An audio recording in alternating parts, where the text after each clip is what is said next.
గుజరాత్ రాష్ట్రం సూరత్లో ఘోర అగ్ని ప్రమాదం చోటు చేసుకుంది. మూడంతస్తుల భవనంలో ఒక్కసారిగా మంటలు చెలరేగాయి. ఈ దుర్ఘటనలో ఒకే కుటుంబానికి చెందిన 5గురు సజీవ దహనమయ్యారు.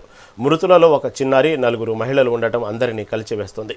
మంటలు వేగంగా వ్యాపించడంతో వారు బయటకు వచ్చే అవకాశం లేక లోపల చిక్కుకుపోయి ప్రాణాలు కోల్పోయారు. సమాచారం అందుకున్న అగ్నిమాపక సిబ్బంది ఘటనా స్థలానికి చేరుకొని మంటలను అదుపులోకి తెచ్చారు. ప్రమాదానికి గల కారణాలపై పోలీసులు విచారణ జరుపుతున్నారు.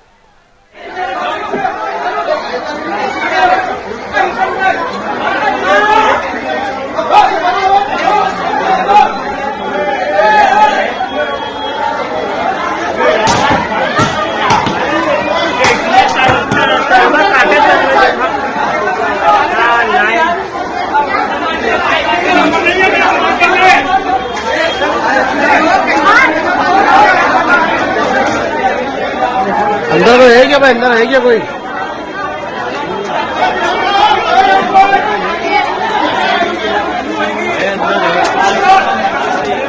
मारू नाम S D Dhobi, deputy chief fire officer, fire and emergency services. किस तरीके से वारदात हुई है और क्या माहौल?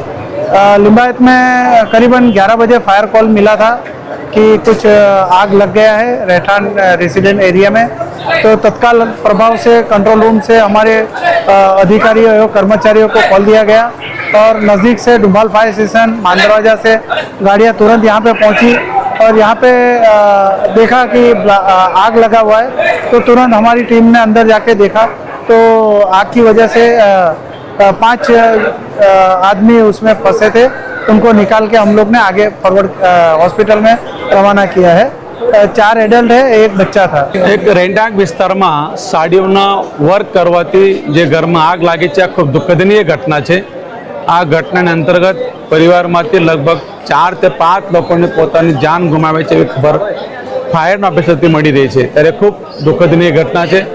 हूँ 10 बाय 20 रूम में रहता लोगों 10 टन जेटला माल पुरावीने पोताना परिवारजननी जान जोखिम में राखी आ खूब दुखदनीय घटना है। आ आगेली लागती नहीं परंतु धुमाड़ाथी ज लोको पोताना स्वजन गुमावे छे। आ खूब दुखदनीय घटना है। हूँ तमाम श्रोते विनंती करूँ छूँ कि ज्यारे उनाळाना सीजन चालतुं होय त्यारे आग जेवी वस्तु गमा ना राखीए, कपड़ा होय के फोम जेवी वस्तु होय आ वधु घर में साठवण ना करो। जेटली जरूरत होय એટલી જ લાવીને પોતાનો ધંધા કામ ધંધો કરે એ તમામ શ્રોતે વિનંતી કરીએ છીએ।